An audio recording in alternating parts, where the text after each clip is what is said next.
Este fin de semana me lo jugaba mucho, me jugaba un campeonato entero, un año de esfuerzo y me ha salido bien y he quedado primero. Y este campeonato se lo dedico a mi madre, que no ha podido venir a las carreras mucho, a todos mis rivales que me han hecho dar el 100%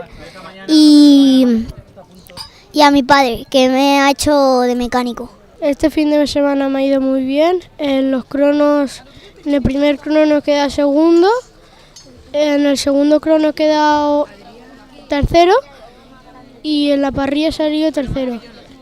En la primera carrera, la primera salida se me ha dado mal y me he colocado el cuarto y he ido remontando hasta llegar a la segunda posición.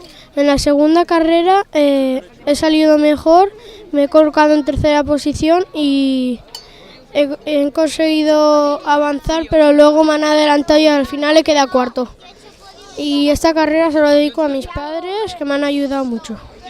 En el primer crono he hecho sexto y porque me iba mal la suspensión y la rueda era nueva.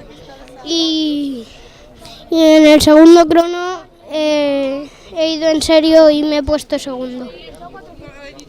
En la primera carrera he salido bien. Después Adri se ha escapado y Adán y yo hemos ido peleando hasta que he quedado tercero. En la segunda carrera he salido bien, el Adri se ha escapado y yo he intentado pero no he podido.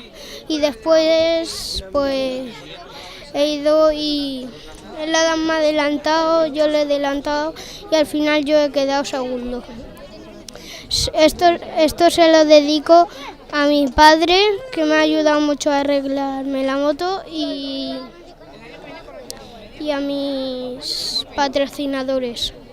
En los primeros cronos he quedado tercero, en los segundos he quedado quinto, en la primera he salido mal y Izan Guevara ha tenido un fallo y me he podido poner cuarto y he quedado cuarto.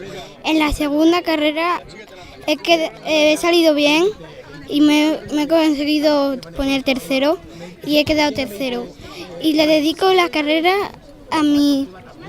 al ayudante de mi padre, Ricardo, y por tan buen mecánico, a Yorka.